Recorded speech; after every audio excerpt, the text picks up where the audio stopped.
Hey, everybody. Thanks for being with us. We are starting today in the book of Ruth in the text. We did a little bit of intro last week, and it might be worth going back at some point to catch up a little in terms of some of the issues surrounding the book, the dating, the purpose, some of that. In the Christian Bible, in the what we call our Old Testament, the positioning of Ruth is significant because it moves it to right after the Judges. And if you know the book of Judges, that ends with the idea that it's a tumultuous time in Israel.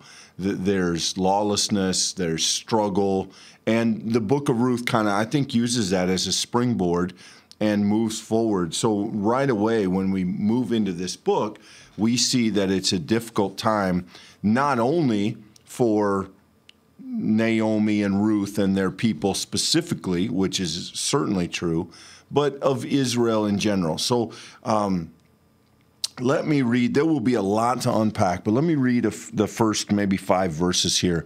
Then we'll come back and try to discuss some of this. In the days when the judges ruled, there was a famine in the land, and a certain man of Bethlehem in Judah went to live in the country of Moab, he and his wife and 2 sons.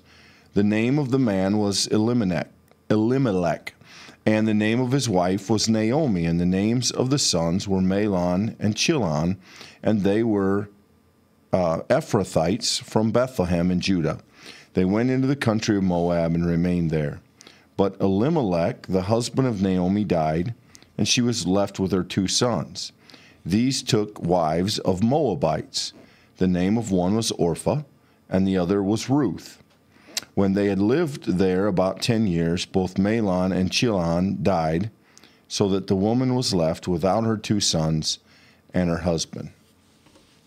So the first thing we see here is a time of struggle. So we locate the story in the days when the judges ruled, and then the next thing we get is something of the context. There was a famine in the land. And because of this man, Elimelech, decides that he will move, and they move to the country of Moab. And Michael, you could easily read that as a modern reader. You could read that, and if you didn't maybe know some Bible, it wouldn't say much to you. But Moab has a kind of checkered past. And so Moab is seen negatively through the eyes of the Israelites. And I think that's significant. So the first thing we encounter is the idea that an Israelite, even a person from Bethlehem, which is an irony because Bethlehem means house of bread, but in the house of bread there's a famine. And so they go to this less desirable place, Moab. And just a quick recap, if you went through, it's been a while ago, if you went through the Genesis study, you may remember that the origins of the Moabites are traced to when Lot's daughters got him drunk and seduced him, and one of the offspring from one of the daughters is then named Moab. So they have a kind of dishonorable origin, and they're not seen much higher than that by the Israelites. And so this is important, I think, because it helps set the stage. Yeah, you mentioned this, but I just want to make sure we all see the irony of this that's intended from the setup of this story, Clint, is that you have Bethlehem, which is supposed to be the house of bread. It's supposed to be literally in the name, the place of food and sustenance and care. And that place is no longer able to sustain life. So in Elimelech's desire, in his hope to secure a life and a future, he then takes his family to the bitter enemy of Israel, to the place that worships foreign gods, the place that's full of generational hatred and mistrust. And it's in that place that he's going to find not just really even a path for the future, because the story is going to tell us right from the start that while they're there, only going to have a very short time that he's going to live. And we're not there yet, but there's a built-in irony in the setup to this story. The idea that the place that there should be bread, there isn't. So it forces them to move on. And one thing to note here, Elimelech means God is my king, which is an interesting connection because in the Christian Bible, Ruth immediately follows Judges. And the end of Judges, you might know, is that in verse 25 here at the end of chapter 21, in those days there was no king in Israel. So there's this interesting kind of connection. The man who does not have an earthly king, but whose God is the king, is the one who then takes his family from God's country, to follow that narrative line, to go to a place where there might be a refuge from this famine. And though this is not in any way a permanent famine, it's not the end of all things, it for this time and season requires this kind of displacement, and it requires trusting God to lead them into the other country. And it's the setup for all of the things that's going to happen in this story, which very quickly becomes a dark one.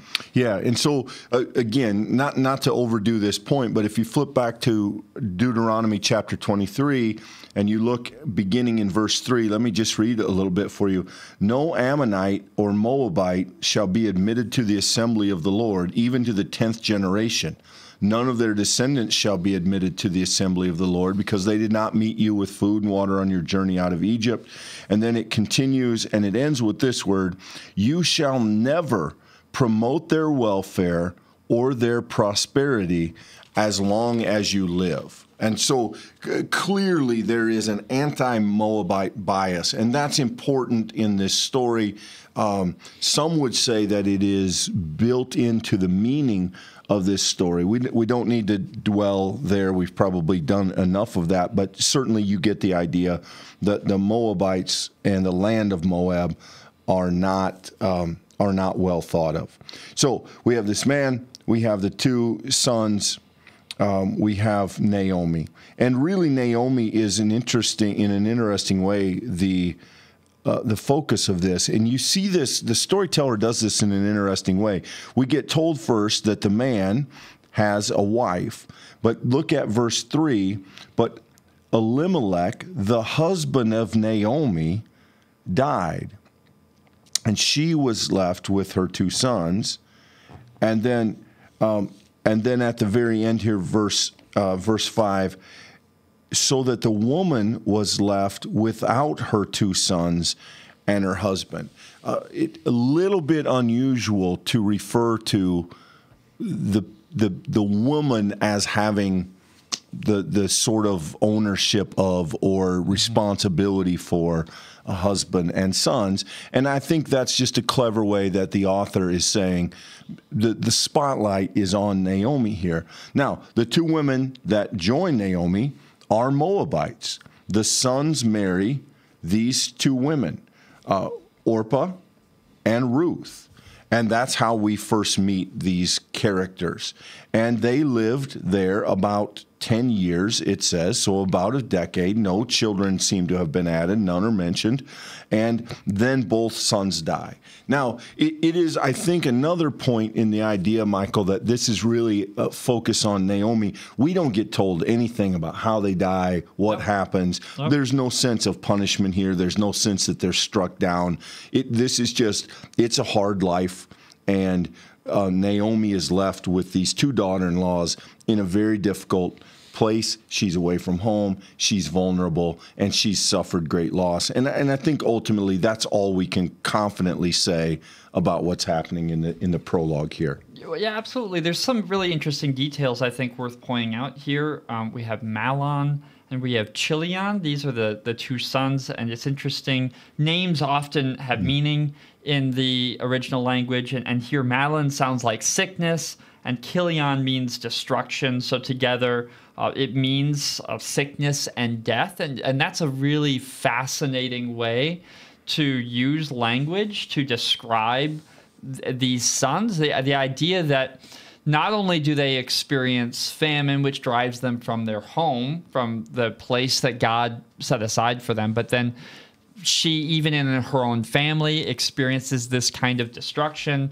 And then ultimately, Clint, we recognize that she's completely bereft. She goes into this place seeking life, seeking a way, and finds their dead ends over and over and over again. And this is really powerful, because let's just know that where we're at. We're 5 verses in. We're just 5 verses into the story, and we've already seen the setup of everything that's going to follow, because you can anticipate. We right now, with what we know, Clint, can already intuit some of the great driving struggle of this story.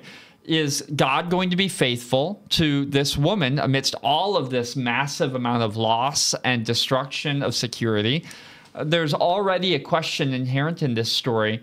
Where is God? Why is there a famine? Why does that famine drive them to this place of desperate need? And why is it in that place of desperate need that Naomi loses all of these things? What will God give in return is a question that lives underneath the text. This is 5 verses, Clint, and I think that Ruth, the text, already sets up how both pressing of a situation this is for these characters, but also the real pressing question that lives under the text, and that is, where is God in the midst of this? How is it that this woman has 2 sons named Sickness and Destruction, or Sickness and Death? How is that the tone all the way from the start? And this book is now going to just launch into the story of how all of these relationships and trust and God under the surface is going to play out.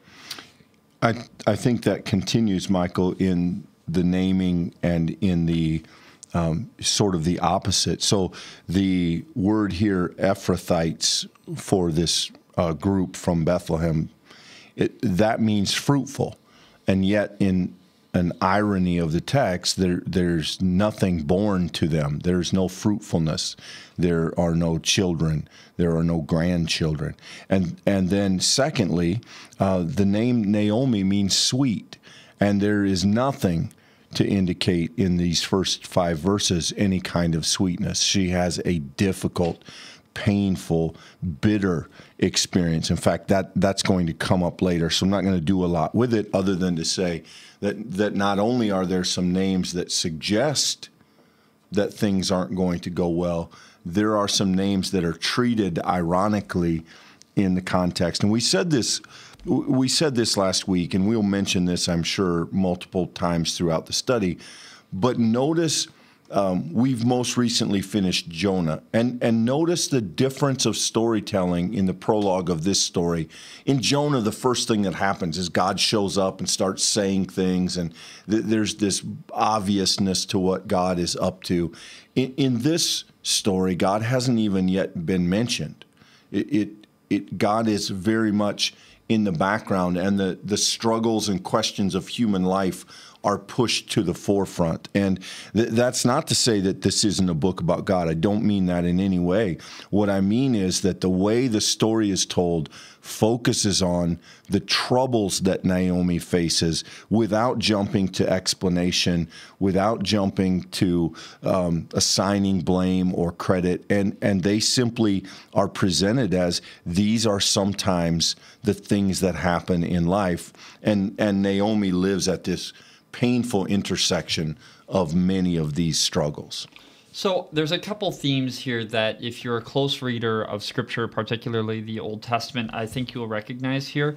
The famine in this story is not just the barrenness of the land. It's not just that the land can't produce crops, but Clint, it's also a barrenness of the womb, which is a consistent story that happens throughout the Old Testament. These 2 daughters-in-law have not bore sons, and so ultimately that only continues the barrenness that shapes Naomi's life. This is a substantial sort of closing of that way forward, as well as the physical food aspect of the story. So there's barrenness in lots of different ways.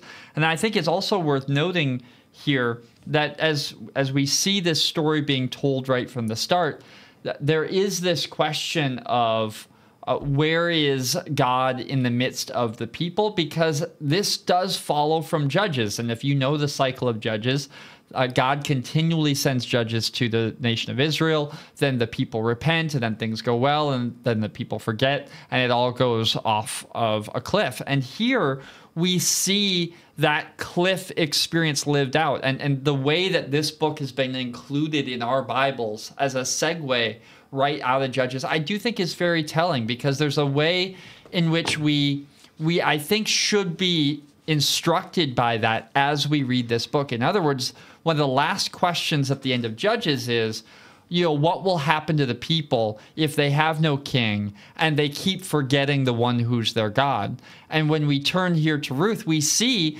the man who says that his only God or his only king is his God. That man goes and dies, and his entire family is left bereft and without options and at the end of a dead end of life.